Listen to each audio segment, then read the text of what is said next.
क्या आप भी 2025 में बिहार के अंदर STET परीक्षा देने वाले हैं? अगर हाँ, तो इस वीडियो को ज़रूर देखिएगा। बहुत इंपॉर्टेंट वीडियो है, कहीं आप ये गलती ना कर दें। अगर आपने ये गलती कर दी तो आपका जो फॉर्म है वो इनवैलिड हो जाएगा। नमस्कार साथियों, कैसे हैं आप सभी? स्वागत है आप सभी का एक इम्पॉर्टेंट वीडियो में, जिसमें हम बात करेंगे बिहार STET परीक्षा 2025 के बारे में। कुछ न्यूज़ आई है, कुछ अपडेट आई है, कितना शुल्क रहने वाला है, क्या फीस रहने वाली है, इस पे बात करेंगे।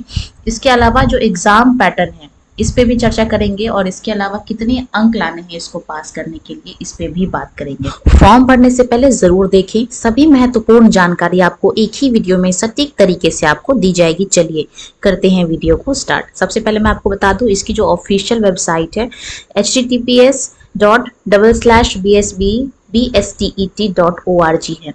होम पेज पर अप्लाई नाउ एस्टेट 2025 पर क्लिक करेंगे और अगले ही पेज पर खुल जाएगा सेकेंडरी टीचर एलिजिबिलिटी टेस्ट का लिंक खुलेगा, और यहाँ पे हम अप्लाई करके फीस सबमिट करके अपने एप्लीकेशन को कंप्लीट करेंगे। बात करेंगे कुछ ज़रूरी डॉक्यूमेंट्स की, यानी कि ये कागजात आपके पास होने चाहिए। बात करेंगे सबसे पहले आपके पास 10th की जो मार्कशीट है वो होनी चाहिए, 12th का होना चाहिए, ग्रेजुएशन का होना चाहिए, मार्कशीट और सर्टिफिकेट दोनों।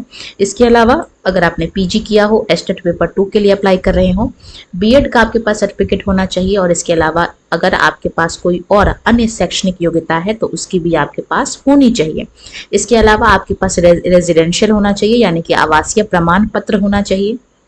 बात करेंगे एग्जाम पैटर्न की, तो कुल 150 प्रश्न रहेंगे, MCQ बेस्ड रहेंगे, और हर एक आंसर के लिए आपको 1 अंक जो है वो दिए जाएंगे।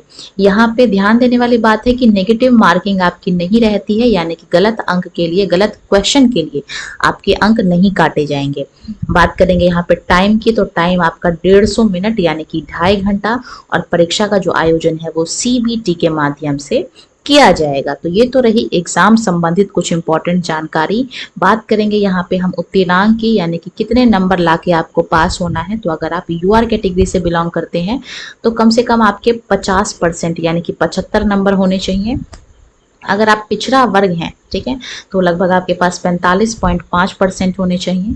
EBC कैटेगरी से हैं तो 42.5। अगर आप SC ST हैं तो 40% मात्र मांगा जा रहा है, ठीक है, यानी कि सिर्फ 60 नंबर। और अगर आप दिव्यांग या महिला हैं तभी भी आपसे सिर्फ और सिर्फ 60 नंबर आपसे मांगा जा रहा है। तो ये इसकी एलिजिबिलिटी क्राइटेरिया और एलिजिबिलिटी नंबर है। बात करेंगे आगे की, तो डिटेल में बात करेंगे कि इसमें और कौन कौन से डॉक्यूमेंट्स आपके लगने वाले हैं। सबसे पहले मैं बात करूं 10वीं की अंक पत्र, यानी कि 10वीं का मार्कशीट, इसके अलावा इसका सर्टिफिकेट, 12th की मार्कशीट और 12th का सर्टिफिकेट। इसके अलावा स्नातक यानी कि जो ग्रेजुएशन है, आपने BA किया हो, BCom किया हो, BSc किया हो या BCA जो भी किया हो, उसका आपका जो है वो मार्कशीट, इसके अलावा सर्टिफिकेट दोनों होना चाहिए, औपबंधिक प्रमाण पत्र, और इसके अलावा स्नातकोत्तर यानी कि स्नातकोत्तर, यानी कि अगर आपने पोस्ट ग्रेजुएशन किया हो तो पेपर 2 अगर आप अप्लाई कर रहे हैं तो उसका भी आपके पास अंक पत्र होना चाहिए, यानी कि आपके पास उसकी मार्कशीट होनी चाहिए, डिग्री होना चाहिए,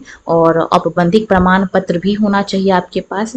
BEd का आपके पास अंक पत्र होना चाहिए, ठीक है, मार्कशीट होना चाहिए, और इसके अलावा आपके पास इसका सर्टिफिकेट भी होना चाहिए। और अगर सर्टिफिकेट नहीं है तो आप प्रोविजनल सर्टिफिकेट से भी काम चला लेंगे। बात करेंगे आगे की, आपका जाति सर्टिफिकेट, अगर आप किसी जाति से बिलोंग करते हैं और आरक्षण का दावा करते हैं तो, और आपके पास आवासीय होना चाहिए, रेजिडेंशियल होना चाहिए, और दिव्यांगता प्रमाण पत्र भी आपके पास होना चाहिए। इसके अलावा आधार कार्ड, अभ्यर्थी का फोटो और सिग्नेचर। तो ये कुछ इंपॉर्टेंट डॉक्यूमेंट्स हैं जो कि STET परीक्षा 2025 में मांगे गए हैं। ये हमने एग्जाम पैटर्न की बात करी, कितने क्वेश्चन रहेंगे, क्या पैटर्न रहेगा, इन सभी पे हमने चर्चा किया। तो इसी के साथ मैं इस छोटी सी वीडियो को यहीं पे अंत करती हूँ। आपके मन में कोई प्रश्न हो आप उसको कमेंट में छोड़ सकते हैं। वीडियो में बने रहने के लिए धन्यवाद। वीडियो अच्छी लगी तो वीडियो को लाइक करना, और ऐसी ही तमाम खबरों को जानने के लिए चैनल को सब्सक्राइब कर लेना है।